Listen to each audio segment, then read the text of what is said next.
Hello friends, ನಮಸ್ತೆ, welcome back to my channel.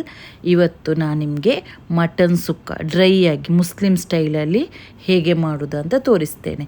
Video ಇಷ್ಟ ಆದರೆ ಪ್ಲೀಸ್ ಲೈಕ್ ಮಾಡಿ, ಸಬ್ಸ್ಕ್ರೈಬ್ ಮಾಡಿ ಹಾಗೂ ಶೇರ್ ಮಾಡಿ ಫ್ರೆಂಡ್ಸ್. ಈಗ ವಿಡಿಯೋ ಸ್ಟಾರ್ಟ್ ಮಾಡ್ತಾ ಇದ್ದೇನೆ. ಮೊದಲು ಪ್ರೆಷರ್ ಕುಕ್ಕರ್ ತೆಗೆದಿದ್ದೇನೆ. ಮಟನ್ ಅಲ್ಲ, ಅದಕ್ಕೋಸ್ಕರ ಪ್ರೆಷರ್ ಕುಕ್ಕರ್ ಯೂಸ್ ಮಾಡ್ತಾ ಇದ್ದೇನೆ. ಕೊಕೊನೆಟ್ ಆಯಿಲ್ ನಿಮಗೆ ಎಷ್ಟು ಹಾಕಲಿಕ್ಕೆ ಮನಸ್ಸುಂಟು ಅಷ್ಟು ಹಾಕಿ. ಒಂದು ದೊಡ್ಡ ಆನಿಯನ್ ಸ್ಲೈಸ್ ಮಾಡಿ ಹಾಕಬೇಕು. ಸ್ಲೈಸ್ ಮಾಡಿ ಹಾಕಿದರೆ ಉಂಟಲ್ಲ, ಫ್ರೈ ಮಾಡಲಿಕ್ಕೆ ಈಸಿಯಾಗಿ ಆಗ್ತದೆ.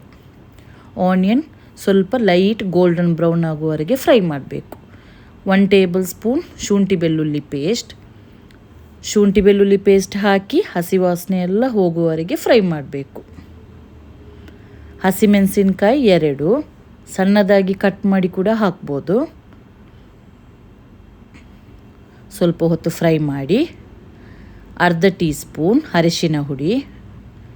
ಒಂದೊಂದು ಇಂಗ್ರೀಡಿಯೆಂಟ್ಸ್ ಹಾಕಿಬಿಟ್ಟು ಫ್ರೈ ಮಾಡ್ತಾ ಬಂದರೆ ಸಾಕು.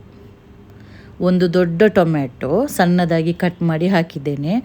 ಮೊದಲು ಟೊಮೆಟೊ ಹಾಕಿ ಸ್ವಲ್ಪ ಫ್ರೈ ಮಾಡಿ, ಯಾಕೆಂದರೆ ಈ ಪಾತ್ರೆಗೆಲ್ಲ ಅಂಟಿರ್ತದಲ್ಲ ಆನಿಯನ್ ಅದೆಲ್ಲ ಫುಲ್ ಪಾತ್ರೆಯಿಂದ ಬಿಡಬೇಕು. ಅದಕ್ಕೋಸ್ಕರ ಟೊಮೆಟೊ ಹಾಕಿ ಮಿಕ್ಸ್ ಮಾಡಿ ಆಮೇಲೆ ರುಚಿಗೆ ಬೇಕಾದಷ್ಟು ಉಪ್ಪು ಸೇರಿಸಿ. ಉಪ್ಪು ಹಾಕಿದ ಮೇಲೆ ಪರ್ಫೆಕ್ಟಾಗಿ ಟೊಮೆಟೊ ಕೂಡ ಸಾಫ್ಟ್ ಆಗ್ತದೆ, ಆನಿಯನ್ ಕೂಡ ಸಾಫ್ಟ್ ಆಗ್ತದೆ. ಎಷ್ಟು ಫ್ರೈ ಮಾಡ್ತೀರಾ ಅಷ್ಟು ಒಳ್ಳೆ ಟೇಸ್ಟಿಯಾಗಿ ಬರ್ತದೆ ಗ್ರೇವಿ. ಮಟನ್ ಅರ್ಧ kg ಹಾಕಿದ್ದೇನೆ. ಮಟನ್ ಹಾಕ್ಬೋದು, ಚಿಕನ್ ಕೂಡ ಯೂಸ್ ಮಾಡ್ಬೋದು ಈ ರೆಸಿಪಿಗೆ. ಮಟನ್ ಹಾಕಿಬಿಟ್ಟು ಚೆನ್ನಾಗಿ ಮಿಕ್ಸ್ ಮಾಡಬೇಕು. ಇದನ್ನು ಮಿಕ್ಸ್ ಮಾಡಿಬಿಟ್ಟು ಆಗಲೇ ನೀರೇನು ಹಾಕಲಿಕ್ಕೆ ಹೋಗಬೇಡಿ. 5 ನಿಮಿಷ ಹಾಗೆ ಬಿಟ್ಬಿಡಿ. ಸ್ವಲ್ಪ ಮಟನ್ನಿದು ಕಲರೆಲ್ಲ ಚೇಂಜ್ ಆದಮೇಲೆ ಏನು ಮಾಡಬೇಕಂತ ಹೇಳ್ತೇನೆ. ಈಗ ಸ್ವಲ್ಪ ಕಲರ್ ಚೇಂಜ್ ಆಗಿದೆ. ಈ ಟೈಮಲ್ಲಿ ಮಸಾಲೆ ಪೌಡರ್ ಹಾಕುವ. ಚಿಲ್ಲಿ ಪೌಡರ್ ಎಷ್ಟು ಖಾರ ಬೇಕು ಅಷ್ಟು ಹಾಕಿ.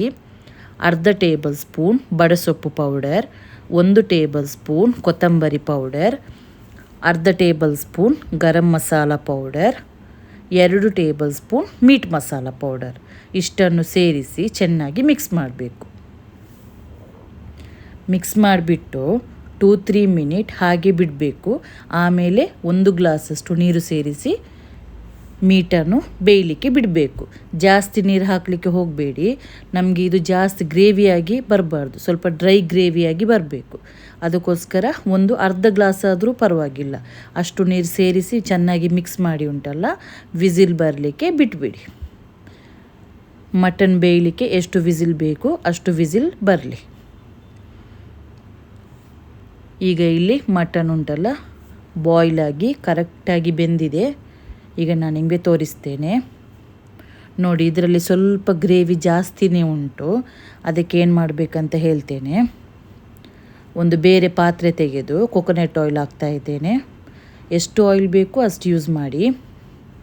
ಅರ್ಧ ತೆಂಗಿನ ತುರಿ ಹಾಕಿದ್ದೇನೆ ನಾನಿಲ್ಲಿ. ಒಂದು ಫುಲ್ಲು ತೆಂಗಿನಕಾಯಿ ಬೇಡ, ಅರ್ಧ ತೆಂಗಿನ ತುರಿ ಉಂಟಲ್ಲ ಹಾಕ್ತಾ ಇದ್ದೇನೆ. ಅಂದರೆ ಅರ್ಧ ಪೀಸ್ ತೆಂಗಿನ ತುರಿ ನಾನಿಲ್ಲಿ ಯೂಸ್ ಮಾಡಿದ್ದೇನೆ.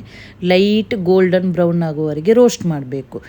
ತೆಂಗಿನ ತುರಿ ರೋಸ್ಟ್ ಮಾಡ್ತಾ ಬರುವಾಗ ಅದಕ್ಕೆ ಒಂದು ಅರ್ಧ ಕಪ್ಪಷ್ಟು ಕರಿಬೇವು ಹಾಕಿಬಿಟ್ಟು ಚೆನ್ನಾಗಿ ಗೋಲ್ಡನ್ ಬ್ರೌನ್ ಆಗುವವರೆಗೆ ಒಟ್ಟಿಗೆ ರೋಸ್ಟ್ ಮಾಡಿ. ಆಮೇಲೆ ಈಗ ರೋಸ್ಟ್ ಮಾಡಿದ್ದನ್ನು ನಾನು ಒಂದು ಪ್ಲೇಟಿಗೆ ಹಾಕಿ ಉಂಟಲ್ಲ ಒಂದು ಸೈಡಲ್ಲಿ ಇಡ್ತೇನೆ. ನೆಕ್ಸ್ಟ್ ಅದೇ ಪಾತ್ರೆಗೆ ಈ ಮಟನ್ ಗ್ರೇವಿ ಹಾಕಬೇಕು. ಜಾಸ್ತಿ ನೀರಿದ್ದರೆ ತುಂಬ ಹೊತ್ತು ಇದನ್ನು ನಾವು ಡ್ರೈ ಮಾಡಬೇಕು. ಇದರಲ್ಲೀಗ ಜಾಸ್ತಿ ನೀರಿಲ್ಲ, ಡ್ರೈ ಆಗೇ ಉಂಟು. ನಾನು ಒಂದು 5 ನಿಮಿಷ ಹೈ ಫ್ಲೇಮಲ್ಲಿ ಹಾಗೆ ಬಿಟ್ಟಿದ್ದೇನೆ ಈ ಗ್ರೇವಿಯನ್ನು ಸ್ವಲ್ಪ ಡ್ರೈ ಆಗಲಿಕ್ಕೆ. ಮತ್ತು ಇದಕ್ಕೆ ಕೊತ್ತಂಬರಿ ಸೊಪ್ಪು ಹಾಕಿ ಚೆನ್ನಾಗಿ ಮಿಕ್ಸ್ ಮಾಡಿ ರೋಸ್ಟ್ ಮಾಡಿದ ತೆಂಗಿನ ತುರಿ ಮತ್ತು ಕರಿಬೇವು ಉಂಟಲ್ಲ ಅದನ್ನೆಲ್ಲ ಹಾಕಬೇಕು. ಹಾಕಿಬಿಟ್ಟು ಚೆನ್ನಾಗಿ ಮಿಕ್ಸ್ ಮಾಡಿ ಮೀಡಿಯಮ್ ಫ್ಲೇಮಲ್ಲಿ ಒಂದು 5 ನಿಮಿಷ ಹಾಗೆ ಬಿಡಿ. 5 ನಿಮಿಷ ಹಾಗೆ ಬಿಟ್ಟು ನೋಡಿ ನಾನು ನಿಮಗೆ ತೋರಿಸ್ತೇನೆ ಹೇಗೆ ಬಂದಿದೆ ಅಂತ. 5 ನಿಮಿಷ ಹಾಗೆ ಬಿಡುವ ಮೊದಲು ಚೆನ್ನಾಗಿ ಮಿಕ್ಸ್ ಮಾಡಬೇಕಿದು. ತೆಂಗಿನ ತುರಿಗೆ ಮಸಾಲೆ ಎಲ್ಲ ಅಂಟ್ಕೊಳ್ಬೇಕು. ಈಗ ನೋಡಿ 5 ಮಿನಿಟ್ಸ್ ಆಗಿದೆ, ಪರ್ಫೆಕ್ಟಾಗಿ ಬಂದಿದೆ. ನಾನು ಇದನ್ನು ನಿಮಗೆ ಸರ್ವ್ ಮಾಡಿ ತೋರಿಸ್ತೇನೆ. ವಿಡಿಯೋ ಇಷ್ಟ ಆದರೆ ಲೈಕ್ ಮಾಡಿ, ಸಬ್ಸ್ಕ್ರೈಬ್ ಮಾಡಿ ಹಾಗೂ ಶೇರ್ ಮಾಡಿ ಫ್ರೆಂಡ್ಸ್.